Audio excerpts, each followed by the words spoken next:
Bisa jadi tidak ada lagi TPS, kotak suara, dan bilik suara di lingkungan tempat tinggal warga saat pemilihan kepala daerah untuk periode selanjutnya.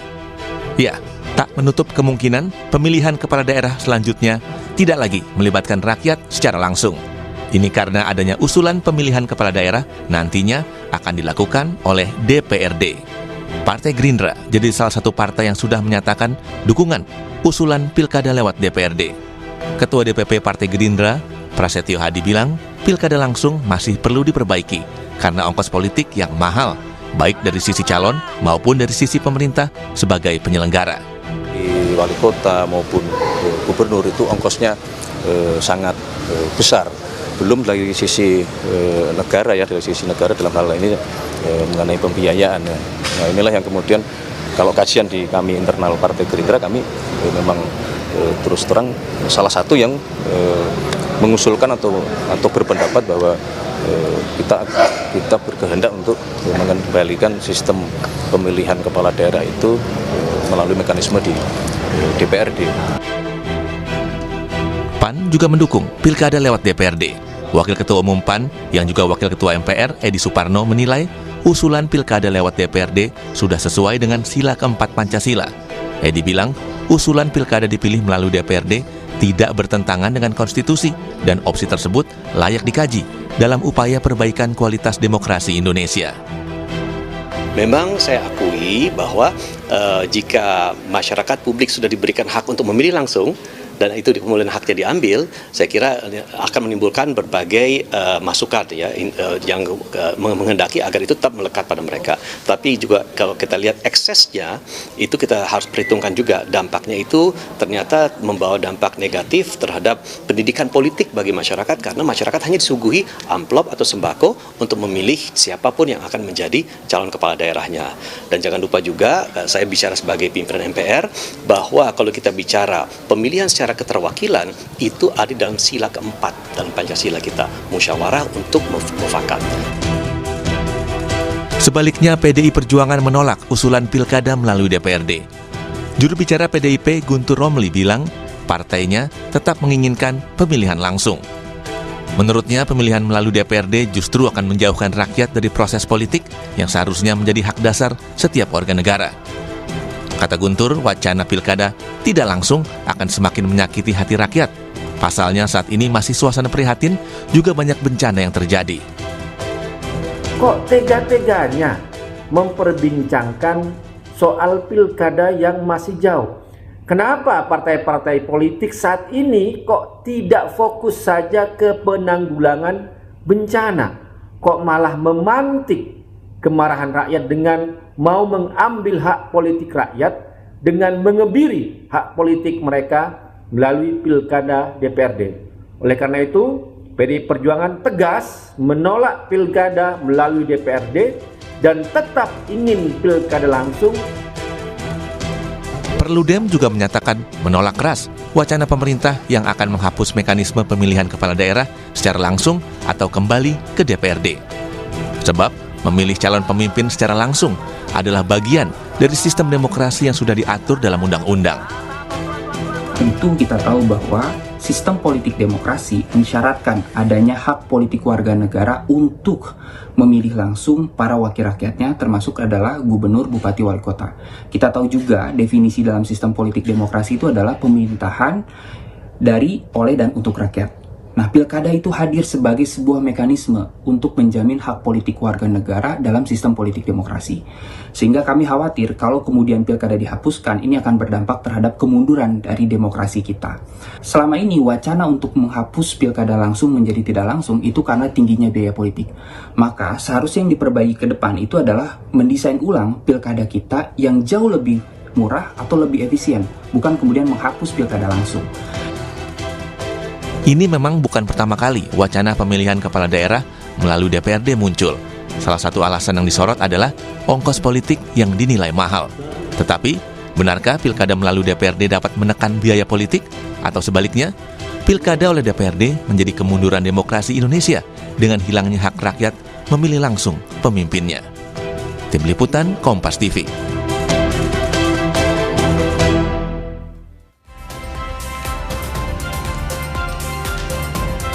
Usulan pilkada lewat DPRD terus bergulir. Partai koalisi pemerintahan seperti Gerindra dan juga PAN mendukung kepala daerah dipilih oleh DPRD dengan alasan lebih menghemat anggaran dan juga sistem pilkada langsung yang masih banyak harus yang diperbaiki. Nah, akankah usulan pilkada lewat DPRD ini akan terwujud? Dan benarkah pilkada langsung lebih banyak negatifnya? Kita akan bahas bersama dengan sejumlah narasumber yang sudah bergabung melalui sambungan Zoom. Sudah ada Sekjen Partai Golkar Sarmuji dan juga politisi PDI Perjuangan Andreas Hugo Parera. Selamat pagi Pak Sarmuji, Bang Andreas. Selamat pagi. Selamat pagi, Mas. Selamat pagi, Mas Sarmuji. Pak Sarmuji, lagi-lagi yang menjadi pertanyaan kami, ini alasan untuk kemudian Golkar mendukung ataupun juga menyuarakan terkait kepala daerah dipilih oleh DPRD, ini murni karena masalah ongkos politik yang mahal atau ada alasan lain yang sekiranya kuat? Ya, sebenarnya bukan hanya soal ongkos politik ya. Ongkos politik mungkin bisa kita bicarakan. Tetapi memang kalau bicara ongkos politik memang mahal sekali. Setiap pilkada itu mahal sekali. Jumlah yang harus melakukan pilkada juga seluruh Indonesia. Jumlahnya juga kabupaten kotanya juga sangat besar, provinsinya juga sangat banyak. Tetapi bukan hanya semata-mata itu, tentu saja motif untuk mengevaluasi pilkada secara langsung. Tetapi ada kualitas demokrasi dan kualitas kehidupan rakyat yang harus kita timbang ulang melalui sistem pilkada secara langsung. Kita semua tahu banyak sekali dampaknya, bukan hanya dampak money politik sewaktu penyelenggaraan pilkada, tetapi pasca pilkada pun itu masih sangat terasa dampak kepada masyarakatnya. Misalkan ya, antara kepala daerah dan wakil kepala daerah itu sering terjadi bentrok. Dan ini terjadi di mana-mana karena perebutan pengaruh yang luar biasa sejak sebelum pilkada, pada saat pilkada maupun pasca pilkada. Tentu hal-hal itu akan sangat merugikan masyarakat. Belum lagi fragmentasi masyarakat yang kadang-kadang sampai pilkada selanjutnya itu juga masih bertahan, ada fragmentasi, ada kebencian-kebencian tertentu yang itu meluas sampai ke bawah dan berkepanjangan sampai bahkan pilkada selanjutnya. Itu semua banyak sekali yang harus kita evaluasi sehingga kita mencari opsi yang kira-kira kualitas akuntabilitas terhadap masyarakatnya itu tidak berkurang, tapi kita bisa mengurangi dampak jeleknya sekaligus mengambil manfaat yang terbesar dari sistem pilkada. Kalaupun ini nanti taruhlah nanti pilkada ini tidak secara langsung kita lakukan, misalkan melalui DPRD, tapi kebaikan-kebaikan dari pilkada langsung juga akan kita akomodir sehingga masyarakat tidak kehilangan hak sepenuhnya dari pilkada tidak langsung atau pilkada melalui anggota DPRD ini. Misalkan apa? Misalkan kalau dulu zaman Orde Baru, pilkada dengan DPRD itu tidak melibatkan masyarakat. Masyarakat tidak tahu itu apa visi kepala daerahnya, apa rencana-rencananya dalam 5 tahun, masyarakat tidak tahu. Sehingga masyarakat menyerahkan sepenuhnya saja kepada DPRD. Pada pilkada yang nanti mungkin kita desain, kita bisa memasukkan unsur misalkan kampanyenya tetap kampanye secara langsung di masyarakat, ada sesi masyarakat bisa menikmati kampanye secara langsung, lalu tetap berlangsung debat kandidat, masyarakat bisa tahu kualitas calon kepala daerahnya, sehingga kalau DPRD memilih calon yang kualitasnya tidak sesuai dengan preferensi masyarakat yang tampak dalam debat-debat publik maupun dalam kampanye secara langsung, masyarakat bisa menghukum partai politik itu pada pemilu selanjutnya. Jadi hak-hak rakyat tidak sepenuhnya hilang dalam pilkada tidak langsung yang nanti bisa kita desain. Tapi hak rakyatnya tidak hilang, tapi kemudian ada tahapan lagi yang harus dilewati ya, harus lewat partai politik lagi nih untuk bisa menyuarakan, oh saya tidak cocok dengan calon yang dipilih oleh DPRD. Dan tadi juga biayanya juga akhirnya ada lagi dong Pak, kalau untuk nanti ada politik kampanye lagi, kemudian ada debat publik lagi, ini kan sama saja dong Pak dengan biaya demokrasi secara langsung gitu. Biaya pasti jauh berkurang, sangat berkurang. Kalau ngomong biaya pasti sangat jauh berkurang. Karena kampanye langsungnya kan bisa melalui media-media yang tersedia, melalui media sosial, melalui channel-channel yang mungkin bisa kita desain menjadi jauh lebih murah. Kalau pilkada langsung pasti sangat mahal. Kalau itu sudah pastilah. Yang concern kami sebenarnya, concern kami dari Golkar, bagaimana mengakomodir sisi kebaikan pilkada langsung sehingga rakyat masih memiliki keterlibatan yang kuat, sekaligus kepala daerah masih memiliki akuntabilitas kepada rakyat. Mereka masih punya tanggung jawab moral kepada rakyat karena visi misinya diketahui, kualitasnya diketahui oleh rakyat. Oke, baik. Saya ke Bang Andreas. Bang Andreas, Anda sebagai politisi PDIP yang tentunya partai yang sampai sekarang paling tidak ini menyatakan menolak untuk bisa menjadikan pilkada ini tidak ada secara langsung tapi langsung dipilih oleh DPRD. Nah, Bang Andreas, ini sebenarnya gimana pandangan dari PDIP? Padahal kan secara konstitusional ini tidak melanggar sebenarnya. Siapa bilang tidak melanggar? Ini kan ya kalau kita lihat ya, karena Anda bicara soal konstitusi gitu. Karena di pasal 18 Undang-Undang Dasar ayat 45 ayat 4 bahwa hasil amandemen menegaskan bahwa kepala daerah, gubernur, bupati, wali kota dipilih secara demokratis. Nah, kemudian di pasal 22E ayat 1 Undang-Undang Dasar hasil amandemen mengatur bahwa pemilu dilaksanakan secara langsung, umum, bebas, rahasia, jujur, dan adil setiap 5 tahun. Nah, ini debat ini sudah lama sebenarnya soal ya berkaitan dengan pemilu langsung, tidak langsung, ini kan. Nah, kemudian keputusan Mahkamah Konstitusi ini memberikan penafsiran terhadap dua pasal tadi gitu di Undang-Undang Dasar, karena ya itu tadi yang penafsiran yang memungkinkan bahwa ini bisa dilaksanakan secara tidak langsung oleh DPRD.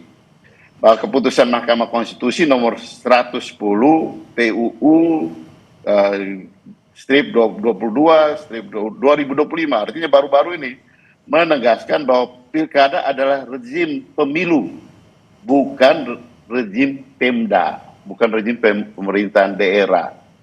Dan rezim pemilu itu artinya merujuk pada pasal 22E ayat 1 bahwa pemilu itu dilaksanakan secara langsung, umum, bebas, dan rahasia gitu. Langsung, umum, bebas, dan rahasia. Jadi ini sebenarnya sudah jelas gitu, Pak. Putusan Mahkamah Konstitusi itu memberikan arahan bahwa pemilu pilkada, termasuk pilkada itu adalah langsung oleh rakyat gitu. Jadi ini adalah keputusan Mahkamah Konstitusi. Persoalannya kita mau ikut atau tidak gitu kan. Soal biaya itu lain urusan lagi gitu kan. Kalau kita mau ikut ya makanya menurut ya kami di PDI Perjuangan, soal biaya kita atur di dalam, kita perbaiki di dalam sistem pemilihan umum ini gitu. Misalnya yang membuat biaya itu mahal itu apa sekarang? Yang membuat biaya itu mahal ya sering kan dimulai dari partai politik dulu gitu. Yaitu ya mahar dari pada partai politik ketika calon itu mau maju harus bayar dulu gitu. Dan kadang-kadang gila-gilaan kursi harga per kursi itu untuk memenuhi kuota yang untuk bisa mencalonkan diri. Kemudian juga ya ketika kampanye, proses kampanye. Nah juga ya tentu ketika pilkada itu berlangsung pilkada langsung itu berlangsung sendiri tidak bersamaan dengan pileg atau itu tentu biaya tersendiri juga gitu. Jadi perlu kita perbaiki di dalam proses pelaksanaan pemilunya. Misalnya pilkada itu dengan pemilihan legislatif daerah itu dilangsungkan bersamaan.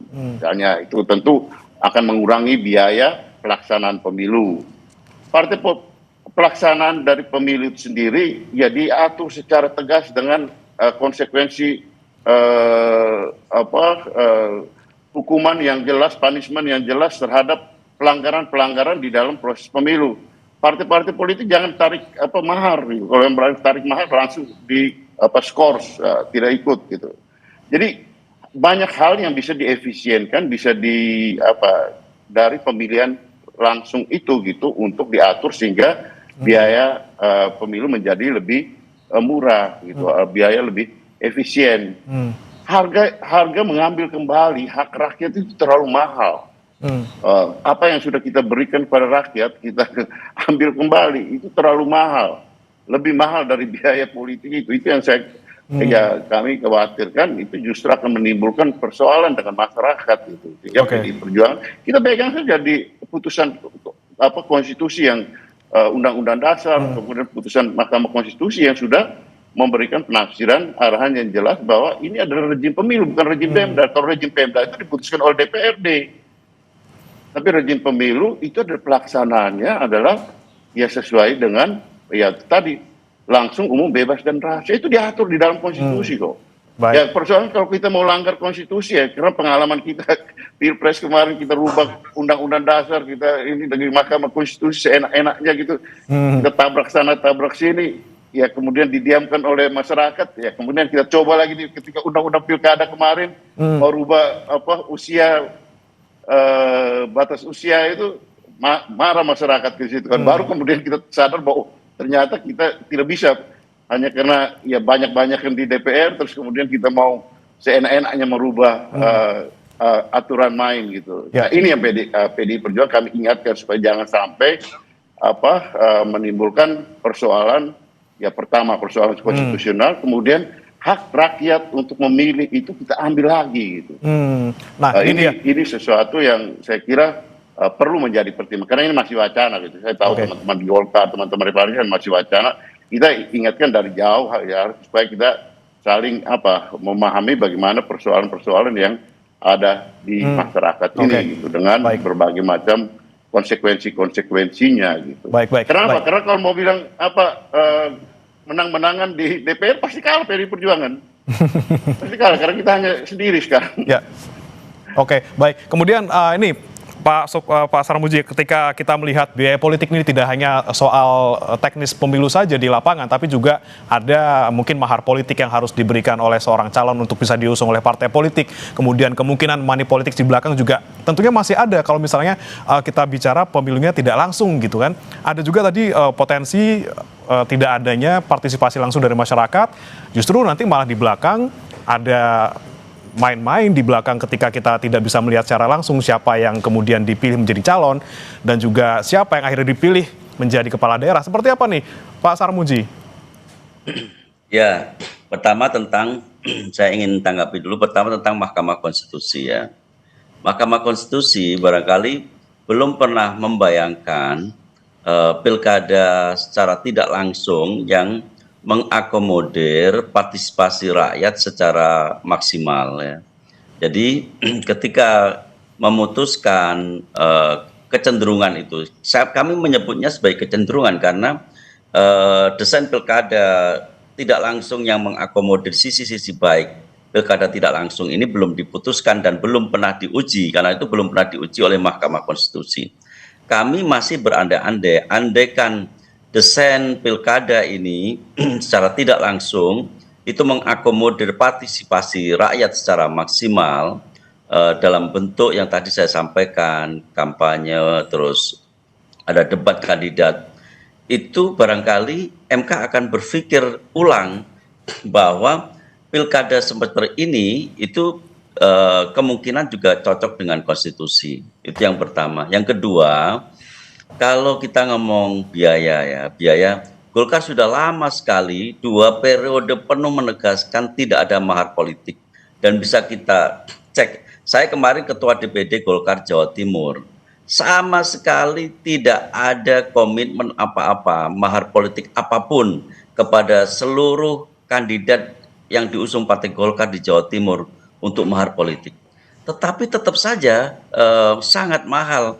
yang dilalui oleh calon-calon kepala daerah itu sungguh-sungguh kalau bisa kita sebutkan yang menderita batin lah, saking mahalnya biaya politik. Kalau kita ngomong biaya politik itu yang dikeluarkan secara personal oleh calon kepala daerah. Yang kedua, biaya yang dikeluarkan oleh penyelenggara pemilu, oleh negara, itu juga sangat besar, sangat besar. Biaya keamanan, biaya penyelenggaraan, belum nanti kalau ada ekses tertentu, itu luar biasa mahalnya. Itu kalau kita ngomong biaya politik, baik yang dikeluarkan oleh seorang calon maupun dikeluarkan oleh negara. Persoalannya, bukan hanya itu sebenarnya. Tadi saya sampaikan dampak ikutannya pasca pilkada itu juga sangat mahal, biaya sosialnya juga sangat mahal. Jadi kita ini sedang membicarakan mengurangi, meminimalisir sisi-sisi buruk ekses pilkada secara langsung, sekaligus mau mengambil sisi baiknya yang kita akomodir dalam pilkada secara tidak langsung. Kenapa nggak kita coba, kita ngambil sisi-sisi baiknya sekaligus meninggalkan dampak-dampak yang tadi saya sebutkan sebagai dampak yang melekat dalam pilkada secara langsung. Oke, baik. Saya kembali ke Bang Andreas. Bang Andreas, lagi-lagi alasan soal efisiensi biaya dan juga kekhawatiran ada polarisasi ataupun perpecahan nanti di masyarakat ketika kita pemilihan secara langsung gitu. Tapi apakah Anda melihat sebagai partai di luar pemerintahan yang kemudian apakah ada agenda politik besar di balik wacana ini muncul kembali dan dikhawatirkan juga nih amit-amit gitu ya, ke depannya jangan-jangan nanti presiden balik lagi dipilih oleh MPR gitu, balik seperti Orde Baru? Ya kalau masyarakat ada kekhawatiran seperti itu, ya bisa jadi gitu kan. Dan saya kira itu juga apa yang kita alami secara, ya artinya kekhawatiran bahwa kita kembali kepada masa lalu gitu, yang sesuatu yang dikhawatirkan bahwa ya kemudian hak-hak rakyat itu kembali diambil, bukan soal cuma pilkada, cuma kemudian pemilihan legislatif, kemudian juga pemilihan presiden. Nah, saya kira ada kekhawatiran seperti itu, hak masyarakat untuk mempunyai kekhawatiran seperti itu gitu. Tapi persoalannya sekarang ya artinya kita bicara soal argumentasi ini, karena ini kan wacana kan yang disampaikan oleh kawan-kawan Golkar dan kawan-kawan ini. Itu yang menurut ya saya, menurut kami soal efisiensi pengalaman. Kalau soal biaya sosial ya, biaya sosial artinya tadi seperti yang Mas Armuji sampaikan, di lapangan ada polarisasi sosial. Saya katakan bahwa itu bukan saya tidak membantah itu, memang ada di beberapa daerah itu terjadi gitu. Tetapi dengan perkembangan ke sini, masyarakat itu juga makin menyadari begitu, ada perubahan yang menurut saya cukup menunjukkan perkembangan yang baik gitu. Masyarakat pun makin teredukasi dengan pemilihan langsung ini, bahwa ya setelah pemilu ya selesai gitu kan. Nah, yang seringkali menjadi persoalan itu adalah di DPRD-nya. DPRD-nya yang memicu polarisasi yang terjadi dalam proses menuju proses pemilu pilkada itu, sehingga kemudian ini menimbulkan pertanyaan di masyarakat. Itu terjadi di banyak tempat gitu. Sementara masyarakat sudah kembali sibuk dengan urusan pekerjaan mereka masing-masing gitu. Nah, ini satu hal yang harus kita lihat juga gitu, harus kita kaji juga secara empirik gitu. Jadi tidak hanya asumsi aja gitu. Kami kan kita sama-sama pemain lapangan gitu. Kita tahu lah bagaimana perkembangan perubahan sosial yang terjadi di dalam pasca pilkada. Kemudian soal biaya tadi gitu, masih banyak ruang untuk, saya kira kita semua tidak mau kalau biaya pemilu itu baik legislatif, baik pilpres maupun biaya pilkada menjadi mahal gitu. Yang mengajarin kan ini politisi gitu. Artinya yang mengajarin biaya menjadi mahal itu politisi gitu. Rakyat itu mengikuti apa yang dilakukan oleh para pemimpinnya gitu. Nah, disinilah mari kita bicara soal bagaimana mengefisienkan biaya Nah, pilkada itu dalam arti ya partai politik, kemudian dalam pelaksanaannya, kemudian di dalam bagaimana proses dari rekrutmen sampai dengan pelaksanaan itu ya dengan regulasi yang kemudian kita diatur seketat mungkin dan konsekuensi dari pelaksanaan sehingga kemudian biaya politik itu, biaya pilkada itu ya menjadi efisien. Ya kalau mau bilang tidak ada biaya juga tidak mungkin gitu. Karena kalau pemilihan DPRD juga pasti ada biaya. Kalau DPRD juga biaya. Bahkan kadang-kadang ya istilahnya apa? Kalau pemilihan pilkada tidak langsung itu biaya politiknya ke DPRD, pihak pilkada langsung biaya politiknya ke rakyat kan. Karena kalau DPRD juga kita tahu lah dulu gimana apa ya bayar-bayaran di belakang, bayar partainya, kemudian bayar anggota DPRD-nya, mengentertain mereka, mengkarantina mereka di hotel, untuk kemudian menggiring mereka untuk memilih. Itu juga biaya. Nah, gitu. ini dia nih, Jadi, Bang Andreas, kita tanyakan langsung ke Pak Sarmuji. Pak Sarmuji, soal kemungkinan adanya lobby-lobby di belakang gitu. Kalau kita ngomongin soal DPRD milih langsung kepala daerah, ini seperti apa nanti? Ada celah seperti itu? Ya, karena itu ini problem akuntabilitas ya, bisa main belakang macam-macam karena anggota DPRD seolah-olah merasa pilihannya tidak diketahui oleh orang lain. Mereka enak saja untuk pilihannya nanti tidak sesuai dengan preferensi masyarakat. Misalkan masyarakat, yang bagus sebenarnya si A, tapi anggota DPRD meskipun jauh kualitasnya milih yang B misalkan. Karena itu penting diatur juga akuntabilitas seandainya nanti pilkadanya tidak secara langsung. Kalau dulu memilih orang itu kan tertutup melalui sistem pemilihan tertutup. Nah, dibuat saja besok dengan undang-undang yang ada pemilihannya secara terbuka saja. Sehingga tidak perlu orang untuk melobi-lobi ke menggiring-giring anggota DPR untuk memilih seseorang. Nggak perlu, karena pasti dilakukan secara terbuka. Diketahui benar dia akan memilih siapa pasti ketahuan gitu loh. Jadi nanti pemilihannya terbuka saja, acung jari saja, langsung berdiri saja misalkan ini. Jadi tidak melalui pemilihan secara tertutup yang tidak diketahui dia milih siapa. Kalau dulu kan dia mau milih siapa hanya dia dan Tuhan yang tahu. Nah, besok untuk menjamin akuntabilitas itu bisa didesain pemilihannya itu secara terbuka saja. Baik, Pak, saya terakhir ke Bang Andreas lagi. Kira-kira mungkin nggak nih Bang Andreas kalau di lapangan kita lakukan pemilihan ini secara terbuka, DPRD secara terbuka menunjuk kepala daerah? Saya prinsipnya kita lihat terlalu mahal kita mengambil kembali hak yang sudah kita berikan kepada rakyat ketimbang kemudian ya dengan hitungan-hitungan efisiensi dan yang lain-lain yang ya bisa kita rasionalisasi lah gitu di dalam diskusi, di dalam debat-debat. Tapi prinsip daripada demokrasi adalah ya kita menghormati hak rakyat untuk memilih, dan itu memilih secara langsung yang sudah kita berikan jangan kita ambil kembali. Karena itu akan berisiko pada bagaimana proses demokrasi yang kita laksanakan, yang kita jalankan. Saya kira itu poinnya. Baik, kita nantikan seperti apa nanti di DPR tentunya untuk di Komisi 2 yang khusus membidangi pemilu, bagaimana mereka membahasnya dan juga tentunya apapun yang nanti menjadi keputusan ataupun juga nanti terwujud, semoga lagi-lagi biayanya efisien dan juga tidak terjadi polarisasi, tapi juga di sisi lain tidak menghilangkan hak langsung rakyat untuk memilih kepala daerahnya. Terima kasih Pak Sarmuji, Sekjen Partai Golkar, dan juga Bang Andreas Hugo Parera, politisi PDI Perjuangan, sudah bergabung bersama kami di Sapa Indonesia Pagi. Selamat pagi. Selamat pagi. Pagi, Mas.